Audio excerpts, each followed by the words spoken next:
일단 선생님들이 처음에 강의를 하실 때 얘기부터 좀 할게요. 선생님들이 처음에 강의를 하실 때 무조건 뭘 잡으셔야 되냐면 교환을 짜셔야 돼요. 교환. 근데 이 교환은 여기 이제 샘플 교환인데 샘플 교환이에요. 아까 드린 페이지가 여기 샘플 교환이죠. 이 교환을 이렇게 꼭 이 형태로 짜실 필요는 원래는 없어요. 교환은 그냥 시간표예요. 예를 들면 내가 총 보내야 될 시간이 몇 분인데 그 중에 몇 분, 몇 분, 몇 분으로 수업을 쪼개서 쓸 거냐, 그걸 정해야 돼요.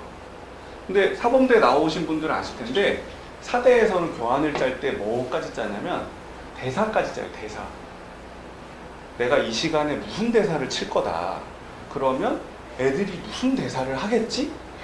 그러면 나는 어떻게 받아쳐야지? 라는 것까지 다 짜요. 처음에 원래 FM대로 교환을 짤 때 그렇게 짜거든요. 물론 틀리죠. 애들이 나오는 반응이 다 틀리긴 한데 그렇게 짜는 이유가 뭐냐면 강의 경험이 그렇게 많지 않은 선생님들은 첫 번째로 어느 정도 시간을 이 내용을 얘기하는데 어느 정도 시간이 할애가 되는지를 잘 감이 없으시단 말이에요. 예를 들면 시간을 15분 정도 준비해 오세요 라고 하면 어느 정도 양을 준비해야 하는지가 좀 불명확하단 말이에요. 혹은 그때그때 달라져요. 막 어떨 때 잘 될 때는 막 그만큼 가지고 다 되는데 또 안 될 때도 있고, 최악의 상황이 대사가 없는데 시간이 끝난 거예요. 시간이 남는 경우, 이런 경우가 생기니까 그걸 대사로 다 일일이 만들어 보면 그럼 오차를 좀 줄일 수 있단 말이에요. 그래서 대사를 다 짜요, 원래는. 근데 사실 그렇게는 그 사범대에서 저 교생 실습할 때도 그렇게까지는 잘 안 짭니다, 나중에 되면. 그래서 우리는 어떻게 해야 되는 거냐. 그래서 일단은 저희가 이제 교환을 만들 때는 당연히 국어에 몇 학년을 담당하는가를 확인한 뒤에 학년별 교재 확인을 좀 하셔야 되죠.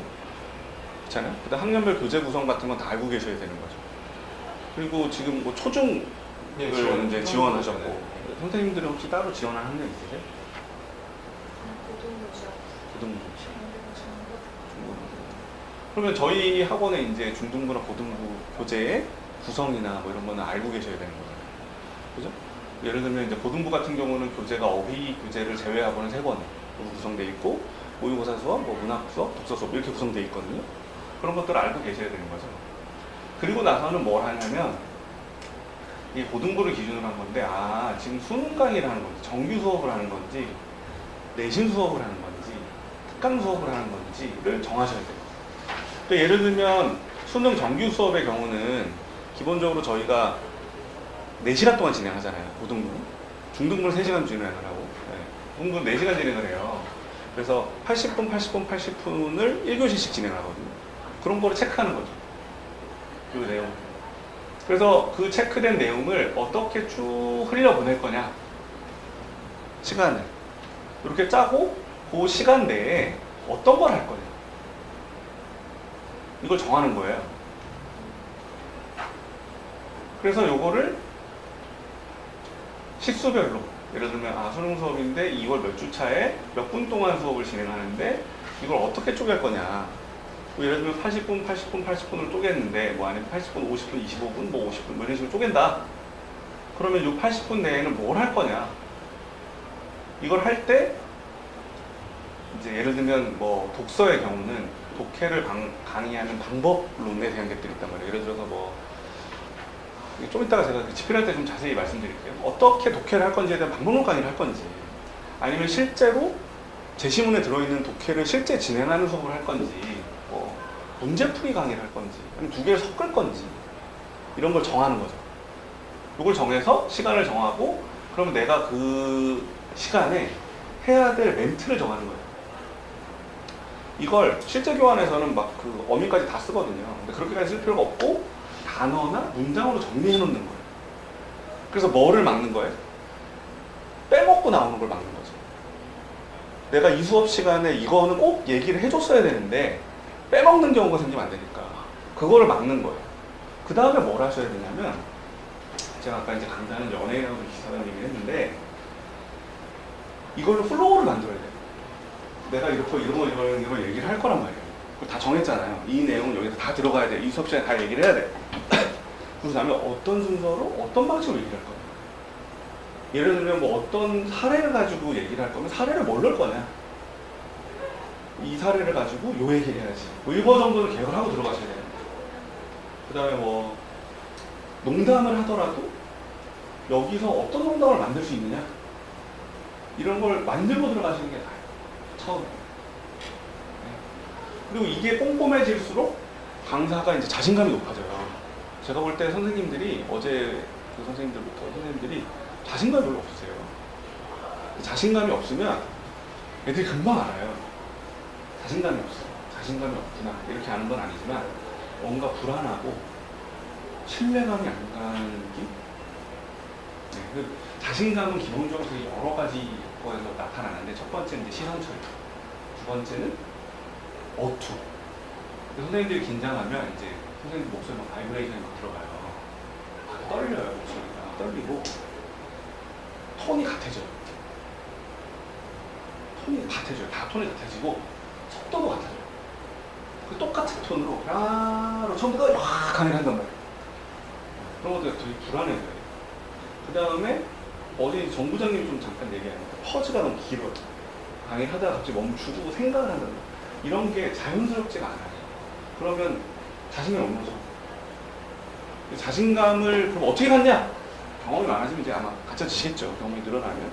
그거 전에 최소한 초보 때 자신감을 갖는 방법은 준비를 굉장히 철저하게 해서 뭘 할 건지를 빡빡하게 만들고 들어가는 거예요. 그래서 이런 거를 짜라. 그 다음에 뭐 그러면 보세요. 아셔야 될 게 이렇게 되잖아요. 내가 문학 수업을 하는데 방법론 강의를 해. 이런 걸 정하려면 문학의 방법론을 알고 있어야 되잖아요. 예를 들면 어제 이제 소설 분석을 했었잖아요. 어제 소설 분석을 했는데 방법론이 안 나오고 그렇게 소설을 쭉 읽어가지고 밑줄 긋는 강의를 하면 강의평이 다 어떻게 나오냐면 자습서랑 똑같아요. 라고 나와요. 강의평이. 생각을 해보세요. 국어 강의를 제일 이상하게 하는 게 제일 문제가 되는 강의가 뭐냐면 국어는 자습서가 정말 자세하단 말이에요. 과도하게 자세하다고요. 불필요한 정보가 막 들어가 있을 정도로 자세하잖아요. 근데 애들이 왜 학원에 또 와야 돼요? 그렇게 자세한 자습서가 있어요. 거기다가 이 수학하고 달라가지고 읽으면 애들이 다 이해를 해요. 그렇잖아요. 수학은 답을 봐도 잘 모르지만 애들이 다 보면 이해를 한단 말이에요. 근데 학원은 왜 와야 되는 거예요? 그게 이제 학원에 와야 되는 이유를 만들어줘야 돼요. 예를 들면 그 자세하게 분석되어 있는 제시문에는 없는 정보를 내가 줘야 되는 거지. 그 대표적인 게 방법론. 소설을 분석할 때는 야 얘들아 뭐 소설의 3요소는 인물, 사건, 배경인데 사실 이 중에 사건이 제일 중요해. 그러니까 내가 사건을 분석하고 싶은 거야. 이 소설에 나와 있는 제시문에서 무슨 사건이 어떻게 일어나는지가 궁금한데 그 사건을 분석하려고 인물하고 배경을 파악하는 거야. 그럼 인물 관계가 변하면 사건이 달라진 거고 배경이 달라지면 사건이 달라진 거야. 사건이랑 배경이랑 뭐 시간적 사건도 있고 공간적 사건도 있는데 공간이 바뀌면 당연히 사건이 바뀐 거. 시간이 달라졌어. 과거로 갔어. 사건이 바뀐 거. 원래는 A랑 B만 있었는데 C가 붙었어. 사건이 달라진 거야. 그럼 인물하고 배경은 사건을 분석하는 하위 개념이고 우리는 사건을 분석하고 싶어. 그래서 우리는 무슨 사건이 일어나는지를 파악해야 돼. 가 방법론이죠. 이 방법론을 선생님들이 자기 걸 만들어야 돼요. 내가 분석할 때 어떤 게 좋다. 잘 못 만들겠어요. 그러면 샘플 강의를 보고 차용해야 돼요. 선생님들은 어떻게 강의를 하는가. 그래서 예를 들면 선생님들이 다른 선생님들 시간을 들어갔는데 그 선생님도 똑같이 제시문 분석을 자습서처럼 하고 있더라. 그건 좋은 강의가 아니에요. 그건 좋은 강의가 아니에요. 그걸 되게 맛깔스럽게 잘하시는 분도 있어요. 그 분석을. 별로 좋은 강의가 아니에요. 결국에는 경쟁력이 떨어져요. 특히 이제 고학년으로 올라가요. 그 다음에 이론 강의 같은 거 하려면 예를 들면 개념어에 대한 강의라던가 무슨 강의를 해야 돼요. 예를 들어서 그게 문제에서 물어보잖아요. 그럼 그런 거 얘기할 때 얘들아 문제에 서술 방식이 나왔지 서술 방식에는 뭐가 있어 이런 식으로 강의를 하면 좋은 강의가 아니란 말이에요. 그런 강의 좋은 강의가 아니에요. 예를 들면 이런 거예요. 소설이 있는데 예를 들면 뭐 유해야 유해 소설 유해야 소설 유해에서 가장 중요한 부분은 소설 유해, 오상원의 유해 혹시 아세요? 제일 중요한 게 뭐예요? 오상원의 유해. 제일 중요한 건 의식의 흐름 기법으로 사건이 전개되는 거죠. 제일 많이 나와요, 문제가. 두 번째로 오상원의 유해는 제일 끝에 보면 시점 변경이 일어나요. 3인칭 시점이다가 1인칭 시점으로 바뀌어요. 총으로 총살당하고 나서 나와요, 갑자기. 그 시점이 바뀌어요. 그런 게 되게 중요하단 말이에요. 그러면 애들한테 먼저 무슨 얘기를 하는 거냐면, 봐라, 오상원의 유해 전체 주거니 이런 건데, 그럼 제일 중요한, 소설이 사건의 순서를 파악하기가 너무 어려우니까 문제로 사건의 순서를 파악하는 문제가 나올 거란 말이에요. 그런 걸로 문제 되기가 좋단 말이에요. 어느 게 선우냐, 어떤 게 먼저 일어나는 사건이고 어떤 게 나중에 일어나는 사건이냐. 혹은 문제로 만약에 발췌된다면 제일 뒤에 부분에 총살당하기 직전 그 부분이 나오고, 그 부분이 나오면 반드시 뭐가 나와요? 시점 변경이 나올 수밖에 없단 말이에요. 그게 너무 특이한 거거든요. 그잖아요. 그럼 이런 거죠. 만약에 이 소설이 중반 부분이 발췌된 거면 의식의 흐름 기법 가지고 문제를 내려고 하는 의도가 드러나는 거겠죠. 사건 전후가 막 뒤죽박죽 섞여 있으니까 그 의식의 흐름 기법 같은 서술 기법이나 사건의 전후 관계를 찾아내는 구조를 찾는 문제가 될 가능성이 높은 거죠. 그게 아니면 제일 끝부분이 나왔어. 그러면 시점 변경에 관련된 문제가 꼭 나올 가능성이 높은 거죠. 이런 식의 얘기를 먼저 하고, 그러면서 야, 잭슨 봐봐. 발췌가 어디야? 이거 제일 뒷부분이네. 그러면 분명히 시점 변경 문제가 나왔을걸? 이렇게 가야 되는 거야. 그러니까 이미 우리가 문제를 보고 문제에서 나온 걸 되게 수동적으로 학습해주는 선생님이 아니고, 출제자 머리 위에 앉아서 야, 이 제시문은 이래서 여기를 발췌한 거고, 야, 이걸 발췌한 의미가 뭐고, 이런 얘기가 나와야 되게 고수란 말이에요. 그렇게 얘기를 해줘야 돼요, 강의를 할 때. 이론 강의도 그거에 기반을 두는 거죠. 얘들아, 생각을 해봐라. 소설 제일 끝부분이 나왔어. 결론이 나왔네. 그럼 결론에서 많이 나온 게 뭐야? 그러면 소설의 구조 같은 거 이론 수업을 해줘야 된다. 근데 보통 5단 구성이 있는데 5단 구성에서 결론 부분에 뭐가 나와? 또 얘는 봐봐. 그게 안 나왔네? 그럼 특이한 거야. 그럼 문제야. 뭐 이런 식으로 얘기를 해야 된다. 독해 강의는 요 이론 강의에 기반을 두는 거죠. 그 다음에 이 독해 강의는 문제풀이는 중요한 게 뭐냐면, 문제풀이를 기법을 알려줘야 돼요. 문제 기법을. 그러니까 문제를 많이 풀다 보면 이 문제를 어떤 식으로 풀어야지 좋겠다라는 기법들이 생긴단 말이에요. 그래서 제가 어제 말씀드린 게 뭐였냐면, 소설을 사건별로 쪼개고 사건 1번을 읽고 문제 풀 수 있는 거 풀고, 2번을 읽고 문제 읽을 수 있는 거 풀고, 3번을 읽고 문제 읽을 수 있는 거 풀어요, 저는. 그래서 제시문을 한 번만 읽고 문제를 한꺼번에 다 풀어요. 왜 이렇게 푸냐? 수능이 굉장히 어려워졌는데, 어려워지면 질수록 시간이 모자라요. 그러니까 시간을 줄여야 되는데, 시간을 줄이려면 제시문 읽는 횟수를 줄여야죠. 제시문을 읽는데 1분이 걸리면 제시문의 개수가 9개니까 총 9분의 10분이 걸려요.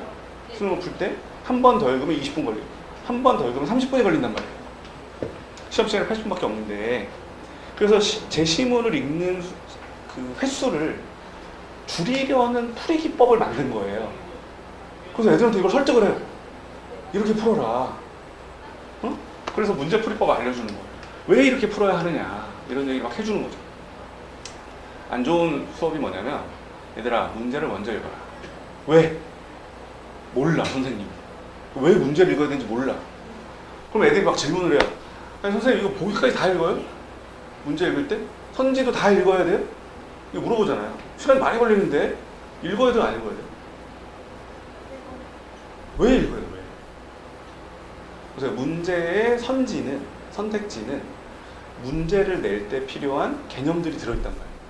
그러면 그걸 먼저 읽어서 내가 찾아야 될 개념을 먼저 알고 그걸 찾으러 제시문으로 넘어가는 거예요. 왜냐면 제시문은 정보풀이니까. 그런 개념이 있어야 돼요. 그래서 애들한테, 얘들아 봐라, 여기서 이런 걸 찾아서 이걸 찾으려고 들어가는 거야. 제시문을 드립다 읽고 거꾸로 나온 게 아니고. 그러니까 문제의 선지를 읽어야 돼 라고 설득할 수 있어야 된다. 그러니까 여기에 대한 내용이 나한테 있어야 되는 거죠. 나만의 방법론, 나만의 이론 강의를 하는 법, 내가 가지고 있는 독해 기법이나 문제풀이 기법이 있어야 돼요. 일단 선생님들은 아직 강의 경력이 많지 않으시니까 남들 거를 찾아야 되는 거예요. 그러니까 시강을 하실 때 저 선생님 되게 발음 좋고 뭐 좋네요, 이렇게 하면 안 되고, 저 선생님이 가지고 있는 저 선생님만의 뭔가 독해기법이 있나? 문제 풀이는 저 선생님은 어떻게 하나? 선생님들마다 다를 거 아니에요. 국어 선생님은 그게 다 달라요. 선생님마다 달라요. 그리고 국어 선생님들은 다 자기가 잘난 줄 알기 때문에 다 자기게 맞다 그래. 딴 선생님 거 보면 다 틀리다 그래. 저는 잘못한 거야 이렇게 얘기한단 말이에요. 다 그래요, 다. 그리고 그런 걸 찾아내셔야 돼요. 선생님들마다. 그리고 그게 없는 강의가 안 좋은 강의예요. 예쁘게 자습서에 나와 있는 거 그대로 강의할 수 있다고 해서 좋은 강의를 하는 게 아니란 말이에요. 그래서 기본적으로는 교환을 짜시면서 머릿속에 시뮬레이션 한번 해봐라.